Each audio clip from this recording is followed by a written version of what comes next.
انتہائی لائق احترام و عزت ہمارے پاکستان کے ماہ ناز کاروباری حضرات، بزنس گروپس کے مالکان، ایکسپورٹرز، انویسٹرز، میں گورنمنٹ آفیشلز، میں آپ سب کا انتہائی شکر گزار ہوں اور معذرت بھی چاہتا ہوں کچھ آپ کو انتظار کرنا پڑا کیونکہ پچھلا پروگرام تھوڑا وہاں پر وقت زیادہ لگ گیا۔ تو آج یہاں پر کیسر شیخ صاحب سے میری بار بار انہوں نے تقاضا کیا تو میں نے کہا کہ میں کراچی آؤں گا اور اپنے جو پاکستان کے میں آپ لوگوں کو سرمایہ کار نہیں، پاکستان کے ایمبیسڈر سمجھتا ہوں کہ آپ جس محنت اور جس شوق سے، لگن سے آپ پاکستان میں روزگار اور پیداوار اور ایکسپورٹس کے لیے جو اپنا سرمایہ اس کو آپ رسک لے کر لگاتے ہیں، ظاہر کاروبار میں رسک ہوتا ہے، اور پھر پوری محنت کرتے ہیں، ایک بہت بڑی آپ کی پاکستان کے لیے خدمت ہے جسے میں خود اور میرے حکومت اور عوام سراہتے ہیں۔ پچھلا جو 1 سال گزرا ہے وہ آپ کے سامنے ہے۔ میں یہاں پر جو معزز بزنس مین بیٹھے ہیں، انڈسٹریلسٹ بیٹھے ہیں، میں بہت سو کو ذاتی طور پر جانتا ہوں اور آپ کا بہت احترام کرتا ہوں۔ میں یہ کہنا چاہتا ہوں آپ کی خدمت میں کہ پچھلے 1 سال میں جو کچھ ہوا ہے وہ آپ کے سامنے ہے۔ یہ مہنگائی جو مزید بڑھی ہے، جب ہم نے حکومت سنبھالی تو ایسا نہیں تھا کہ مہنگائی جو ہے وہ تھی نہیں، وہ مہنگائی اس کو زوروں پر تھی، لیکن اس کے بعد عالمی کساد بازاری، عالمی جو معاملات، خود پاکستان کے اندر جو ایک انسٹیبل جو صورتحال تھی اور ہے سیاسی طور پر، وہ ایک بڑی وجہ تھی۔ IMF کے ساتھ آپ سب جانتے ہیں کہ پچھلی حکومت نے معاہدہ کر کے اس کو توڑ دیا، وہ شاید ماننے سے جو انہوں نے مانی تھی اس کے اوپر انہوں نے دستخط کیے تھے، اسے وہ ریگل آؤٹ کر گئے۔ پچھلے سال جو ایک تاریخ کا سب سے بڑا سیلاب آیا تھا کلائمیٹ چینج کی بنا پر، اس نے تباہی مچا دی۔ میں بلا خوف تردید کہہ سکتا ہوں کہ صوبائی حکومتوں نے اپنے تائیں جو عوام کی بحالی کے لیے جو اربوں روپے جو خرچے ہیں، اور یقیناً انہوں نے خرچے، میں اس کا ذاتی طور پہ جانتا ہوں، وفاق نے 100 ارب روپیہ اس میں حصہ ڈالا، اس کا حساب بالکل سیدھا ہے، تقریباً 70-72 ارب روپے جو فیڈرل گورنمنٹ کا جو انسٹرومنٹ ہے بے نظیر انکم سپورٹ پروگرام کے ذریعے، اور تقریباً 18 سے 20 ارب روپے NDMA کے ذریعے۔ یہ وہ رقوم ہیں جو کہ باہر سے جو امداد آئی اس کے علاوہ ہیں، صوبوں نے جو خرچہ اس کے علاوہ ہیں، اور اس کا جو اکانومی کے اوپر جو تباہ کن اس کا اثر پڑا وہ آپ کے سامنے ہے۔ میرا نہیں خیال کہ صوبائی حکومت نے کوئی کسر چھوڑی، چاہے وہ سندھ کے وزیر اعلیٰ ہوں، چاہے وہ بلوچستان کی حکومت ہو، چاہے وہ وفاق کی حکومت ہے، یا پھر KP میں، تھوڑا بہت پنجاب میں بھی اس کا اثر آیا لیکن بہت کم۔ پھر اس کے علاوہ جو عالمی جو تیل کی جو قیمتیں ہیں وہ آپ کے سامنے ہیں، اس نے مہنگائی میں بے پناہ اضافہ کیا۔ ہمارے امپورٹ بل میں اس کا تاریخ کا سب سے بڑا امپورٹ بل پچھلے سال، یہ سال جو گزرا ہے، یہ تیل کی امپورٹ پہ لگا، کیونکہ قیمتیں پھر دوبارہ $100، 90، آپ سب جانتے ہیں 80، 70، 75 پہ وہ ہوور راؤنڈ کرتی رہیں۔ اس کے علاوہ جب کووڈ تھا تو گیس کی قیمتیں، میں LNG کی بات کر رہا ہوں، وہ بالکل زمین پہ آ چکی تھی، آپ سے بہتر کون جانتا، $3 پر سینٹ، اور اس کو سودا نہیں کیا گیا، جس کا پاکستان کو بے پناہ نقصان ہوا۔ اس کے بعد $30 پہ جا پہنچی، اور ایک ایسی قیمت تھی جو کہ ہماری بساط سے باہر تھی۔ پھر اس کے علاوہ آپ سب اچھی طرح جانتے ہیں کہ آئی ایم ایف نے جو کڑی شرائط اپنے ہم پہ لگائیں، اس کے بعد اسٹاف لیول ایگریمنٹ ہوتا ہے، اس کے بعد پھر فائنل بورڈ میں جاتا ہے، جو پرائر ایکشن میں تباہ کن ان کی شرائط تھی، ہمیں ماننی پڑی۔ اور میں آج آپ کے سامنے we are sitting like a family ہے، چاہے کوئی کراچی کا بزنس مین ہے، چاہے وہ اندرون سندھ سے ہے، چاہے وہ کے پی سے ہے، پنجاب سے ہے، چنیوٹ سے ہے، بلوچستان سے ہے، سندھ، ہم اٹس لائک اے فیملی۔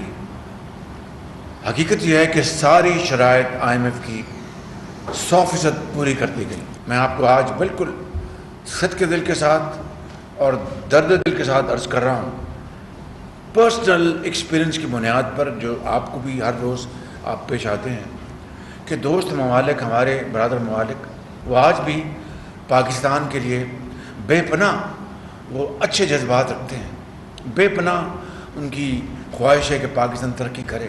نہ اب تو دنیا بدل گئی ہے، it's all about investment, it's all about sharing of profits, it's all about conducive circumstances جہاں پر ہم انویسٹمنٹ کریں۔ تو ابھی بھی انہوں نے ہماری بغیر کسی شرط کے یہ آئی ایم ایف کہ as luck would have it کہ آئی ایم ایف نے کہا جی یہ گیپ آ رہا ہے، وہ علیحدہ بات ہے کہ وہ گیپ ہماری منسٹری آف فائنینس کی نظر میں وہ ایکس اماؤنٹ تھا اور آئی ایم ایف کی نظر میں X+1 تھا، یہ علیحدہ بات ہے، لیکن جو بھی گیپ تھا ہم نے وہ بھی دوست ممالک کی اس انٹرونشن سے ہم نے وہ پورا کرا دیا۔ ایز آئی اسپیک وہ مکمل ہو چکا ہے، it's only question of documentation, وہ بھی ہو چکی ہے۔ اس سے پہلے چین نے، آپ جانتے ہیں کہ sovereign level per between the two countries جو ان کا ساورن لون تھا وہ رول اوور کر دیا تھا انہوں نے۔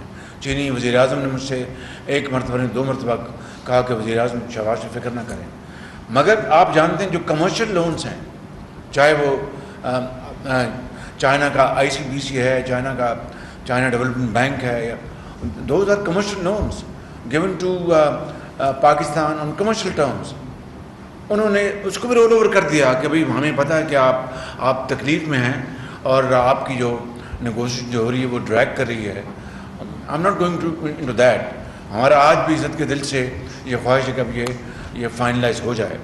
چائنا نے آج سے 2-3 مہینے پہلے یہ سارا پروسیس انہوں نے کر دیا اور انہوں نے مکمل کر دیا۔ میں نے کم از کم اس طرح کی دوستی اور اپنے برادر ممالک کا اس طرح کا بھائی چارہ، اس کی شاید مثال کم ہی دیکھی ہوگی۔ الحمدللہ آپ میں ذہانت ہے، آپ ذہین، فتین، قابل ترین، محنت ترین اور گریٹ پیٹریوٹس آپ لوگ ہیں، اور وہ بات میں کوئی آپ کو ہوا میں یا آپ کو خوش کرنے کے لیے نہیں کہہ رہا۔ 60 کی دہائی میں، 50 کی دہائی میں، 70 کی دہائی میں آپ نے، اور تمام تر نامساعد حالات کے باوجود آپ نے 80 میں آپ نے کیا کچھ نہیں کیا پاکستان کے لیے، اور پاکستان کس طرح تیزی سے آگے بڑھا تھا۔ 90 کی دہائی بھی شامل کر لیں۔ وی آر اے کنٹری جہاں پر 2 چیزیں ہو رہی تھیں کہ جناب امپورٹ ڈلیشن پروگرامز ہوں تاکہ ہمارا فارن چینج جو ہے وہ کنزرو ہو، اور ایکسپورٹ کو بڑھایا جائے اور وہ ہمارے جو ریزرو بڑھیں۔ اور آپ کو یاد ہے جس ابھی شیخ صاحب نے مرحوم ڈاکٹر محبوب الحق کی بات کی، اس سے بھی پہلے وہ واچر اسکیم جو تھی ایوب خان کے زمانے میں، آپ کو یاد ہوگا، میں تو اس کو ابھی اسکول کالج میں تھا، وہ ایکسپورٹس کے اوپر تھا کہ 33% جو اس کا 33% واؤچر اسکیم ملتی تھی وہ آپ امپورٹ کر لیں، کوئی پارٹس، اسپیئر پارٹس، مشینری یا بازار میں بیچ دیں۔ تو یہ سارے کے سارے انسٹرومنٹ تھے کہ ہماری ایکسپورٹ بڑھے۔ آج میں بڑے خستہ دلی کے ساتھ بات کرنا چاہتا ہوں، آج سارے کا سارا ایمفیسس ہے اپنا لینڈ ڈیولپمنٹ کے اوپر، ہائی رائزز کے اوپر، اور یہ ٹریڈنگ کے اوپر۔ ہماری جو ایکسپورٹس، ہماری انویسٹمنٹس وہ بالکل مرجھا چکی ہیں۔ بالکل آپ ہی لوگ تھے، ولیکا ٹیکسٹائل، گل جی، میں نام، آدم جی، بڑے بڑے نام تھے، اور بڑا انہوں نے پاکستان کا بے پناہ انہوں نے پاکستان کی خدمات ان کی، لیکن آج وہ نام کدھر گئے؟ میں نے وہاں پر ایک جملہ بولا تھا ابھی ایکسپو پہ، جو گھڑی کی جو سوئی ہے واپس اسی شاندار جو تابناک پاکستان تھا، مستقبل آپ نے بنایا تھا 60 70 80 کی دہائی کا، وہ واپس لے کے آئیں. اس کے لیے دیکھیں 1 سال میں یہاں پر کچھ سیاست میں نہیں جانا چاہتا، مجھے پتہ ہے کہ کیا ہو رہا ہے سیاست میں. آپ کاروباری لوگ ہیں، آپ نے ہمیشہ اور رائٹلی سو، اس میں کوئی اپنے شرمانے کی بات نہیں کہ آپ نے جب کاروبار اپنا کرنا ہے بچانا ہے تو پاکستان کے جو معروضی حالات ہے، کاروباری آدمی بڑا سیف پلے کرتا ہے، وہ سب کے ساتھ چلتا ہے کہ یہ شاید اگلی حکومت اس کی آ جائے گی، ہم اس سے بنا کے رکھیں جو موجودہ حکومت سے بنا. اس پہ نہ کسی کو اعتراض ہے نہ اعتراض ہونا چاہیے. لیکن پچھلے 1 سال میں جو تقسیم در تقسیم ہوئی ہے، میں اس سے زیادہ آگے نہیں بڑھوں گا. معاشرے کے ہر طبقے میں، چاہے وہ تجارت ہے، چاہے وہ سرمایہ کاری ہے، چاہے وہ سیاست کا میدان ہے، چاہے ہمارے قومی ادارے ہیں، اس تقسیم نے برباد کر دیا پاکستان کے ایڈیفس کو، فاؤنڈیشن کو ہلا کے رکھ دیا ہے. اور وہاں پر ایک مائنڈ سیٹ بنا ہے.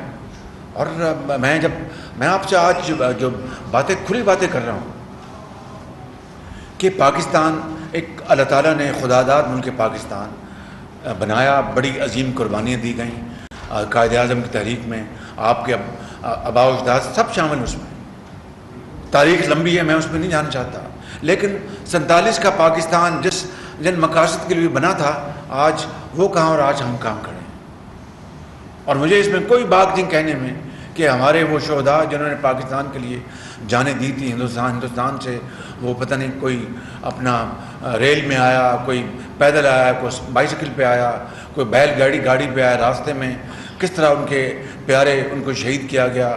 ہماری ماؤں بہنوں کے جو دوپٹے وہ ان کے آنچل پھٹے، کس طرح بچے ان کے یتیم ہو گئے، کس طرح وہ یہاں پر بے سر و سامانی کے عالم میں پہنچے کہ ایک ایسا ملک جو ایک خداداد ملک پاکستان جو عظیم بنے گا نہ صرف اسلامی دنیا میں بلکہ پوری دنیا میں. اور مجھے خدا کی قسم کوئی ایک لمحے کے لیے شک نہیں کہ آپ میں پوٹینشل ہے، آپ کے بچوں میں پوٹینشل ہے، ہماری پوری قوم میں پوٹینشل ہے. لیکن اس 1 سال میں جو تقسیم در تقسیم ہوئی، اور یہ نہیں کہ ہم سب فرشتے ہیں، میں سب سے زیادہ خطاکار آدمی ہوں، لیکن اس طرح کی حرکتیں کہ میں بیٹھنا نہیں، اور اس طرح کی تانا تنی، گالی گلوچ اور ہر چیز کا الزام، اور یعنی لوٹ کے کھا گئے، سب کچھ کر گئے، کبھی اس طرح قومیں بنتی ہیں. اور پھر ایک مائنڈ سیٹ نے ایک تیار ہوا، اور مائنڈ سیٹ اور ایک کلٹ بنا، اور وہ معاشرے کے ہر طبقے میں بنا، خالی اسکول کالجوں میں نہیں، ہر جگہ بنا. میں اس سے زیادہ بات نہیں کرتا. اور آپ اب دیکھیں کہ 9 مئی کو کیا ہوا. 9 مئی کو وہ ہو گیا جو دشمن کبھی سوچ نہیں سکتا تھا. بڑے بڑے پاکستان کے 72 سالہ تاریخ میں بڑے بڑے حادثے ہوئے ہیں، قوموں کی زندگی میں حادثے ہوتے ہیں، لیکن کبھی اس طرح کا واقعہ ہوا. ہم ایک بار کئی بار میں اپنی تقریروں میں کر چکا ہوں کہ محترمہ بے نظیر شہید ہوئی، ذوالفقار علی بھٹو کا جوڈیشل مرڈر ہوا، ضیاء الحق کا دور تھا، نواز شریف کے ساتھ کیا ہوا، اوروں کے ساتھ کیا ہوا. کبھی کوئی یعنی احتجاج تو ہوئے، اپنا بسیں بھی جلی ہوں گی، توڑ پھوڑ بھی، لیکن کیا وہ لوگ جو کہ پاکستان کی سرحدوں کی حفاظت کے لیے وہ اپنی جان تلی پر رکھ کر وہ اللہ کے پیارے ہوتے ہیں اور اپنے بچوں کو یتیم کر جاتے ہیں، لاکھوں بچوں اور بچیوں کو یتیم ہونے سے بچانے کے لیے، کیا کبھی کسی نے اس طرح کا ایک وحشیانہ عمل کیا، توڑ پھوڑ کی، دہشت گردی کی، ملک دشمنی کی؟ یہ تو 65 میں وہ بھی نہیں کر سکا کہ جو کہتا تھا کہ میں لاہور کے جم خانہ میں آ کے ہم شام کو سیلیبریٹ کریں گے. تو جنہوں نے ان کے دانت کھٹے کیے اور جنہوں نے ٹینکوں پہ آگے آ کے اپنے جانیں دیں، اپنے جہازوں پر ان کا مقابلہ کیا، چاہے وہ ہوائی جہاز ہو، بحری جہاز ہو. میں لمبی بات نہیں کرنا چاہتا، میں یہ کہتا ہوں کہ کسی ملک کی ترقی نہیں ہو سکتی جب تک کہ وہاں پر پولیٹیکل اسٹیبلٹی نہ ہو. اسٹیبلٹی اور اکنامک اسٹیبلٹی دونوں جڑی ہوئی ہیں. آپ سے بہتر کوئی نہیں جانتا. میں خود ایک ایسے باپ کا بیٹا ہوں جس نے الحمدللہ اپنی محنت سے، دیانت سے اپنا نام کمایا اس ملک کے اندر. تو میں اس کو اچھی طرح جانتا ہوں کہ پیسہ تو وہیں جاتا ہے جہاں پر اس کو پتہ ہو کہ مجھے یہاں کوئی چھیڑے گا نہیں اور میں محنت کروں گا تو وہ پیسہ 1 روپیہ 2 روپے ہوگا 3 روپے ہوگا اور 100 روپے کروڑ روپیہ and so on so forth. تو جب تک اسٹیبلٹی نہیں آئے گی تو اکنامک اسٹیبلٹی کہاں سے آئے گی؟ تو میں سمجھتا ہوں آج یہ ہے وہ میرا فائنل کنکلوژن میری معروضات کا. میں نے آج کا میرا پروگرام نہیں تھا بات کرنے کا. میں نے آپ سے گزارش کرنی تھی کہ بجٹ آ رہا ہے, اس میں ہم کیا کر سکتے ہیں اس تھوڑے عرصے میں اور ان حالات میں, جبکہ اقتصادی طور پر بے پناہ چیلنجز ہیں, بے پناہ. میں آپ کو مہنگائی میں خود تسلیم کر رہا ہوں کہ یہ مہنگائی جب میں سوچتا ہوں تو یعنی کہ کہاں میں منہ چھپا کے جاؤں. میں وہی شہباز شریف ہوں جس نے نواز شریف کی لیڈرشپ میں الحمدللہ پنجاب میں 10 سال 12.5 سال حقیر خدمت کی ہے. اور میرا یہ ایمان ہے کہ پاکستان کو کسی باہر سے الٹیمیٹلی شارٹ ٹرم میں تو اس کے بغیر گزارا بھی نہیں ہے کہ الٹیمیٹلی ہمیں بڑے اپنا لمبے چوڑے کے لونز لینے پڑے. اگر ہم نے حالت بدلنی ہے تو اپنی حالت ہمیں پہلے خود بدلنی ہوگی. اور وہ کون ہیں؟ وہ لوگ جن کو اللہ تعالیٰ نے یہ اقتدار دیا ہے, یہ اللہ تعالیٰ نے ان کو یہ قدرت بخشی ہے کہ جو دوسروں کی حالت بدل سکے. مثلا آپ ہیں, کاروبار میں آپ لوگوں کو روزگار دیتے ہیں اور دین اور دنیا کماتے ہیں. اگر میں ہوں تو میں پالیسی ایسی بناؤں جس سے کہ اپنا پروڈکشن بڑھے, امپلائمنٹ بڑھے اور ہماری ایکسپورٹس بڑھیں, ہمارے ریونیوز بڑھیں. تو دیکھیں میں کسی لمبی بات میں نہیں جانا چاہتا. دیکھیں یہاں پر ملک کے اندر یہ بیٹھے چیئرمین FBR, میں ان سے سخت ناراض ہوں. ان سے میں نے سال پہلے, شریف آدمی ہیں, is an honest man, but it's all about delivery, it's all about service to the nation. اگر کوئی آدمی شریف آدمی ہے, بہت اچھی بات ہے, وہ نماز پڑھے, اللہ کو یاد کرے, لیکن قوم کو جو غریب آدمی, جو بیوہ ہے, جس کے منہ میں نوالا نہیں ہے, جو بے روزگار ہے, تو وہ اگر اپنا کہے گا جناب کہ شہباز شریف 5 نمازیں پڑھتا ہے تو اس کا مجھے کیا فائدہ؟ کیا اس نے ایسی پالیسی بنائی جس سے کہ اس کی غربت دور ہو, تعلیم مفت ہو, علاج ملے, IT میں آگے بڑھیں, ایکسپورٹس کو آگے بڑھائیں؟ یہ وہ چیزیں ہیں, یہ وہ اب اتنا بڑا ہول ہے. دیکھیں نا, جو پالیسیز کچھ ہے, جو ان کے ٹارگٹس ہیں, اس سے ہٹ کے بات کر رہا ہوں. جو رسیٹس ہیں اور جو آپ کی ایویژن ہے, اسی کو اگر ہم پلگ کرنے تو نئے ٹیکس لگانے کی ضرورت نہیں. آپ مجھ سے بہت اچھی طرح سمجھتے ہیں.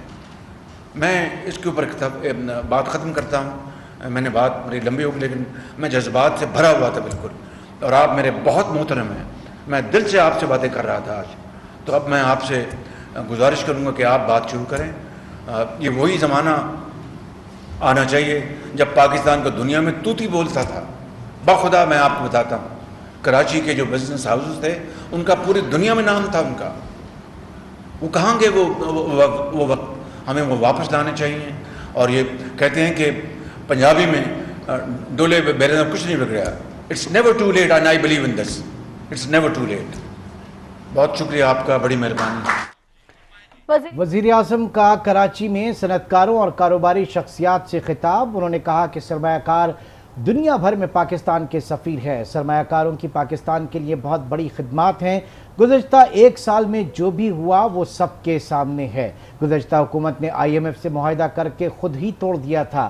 وزیر اعظم شہباز شریف کراچی میں صنعت کاروں اور کاروباری شخصیات سے خطاب کر رہے تھے.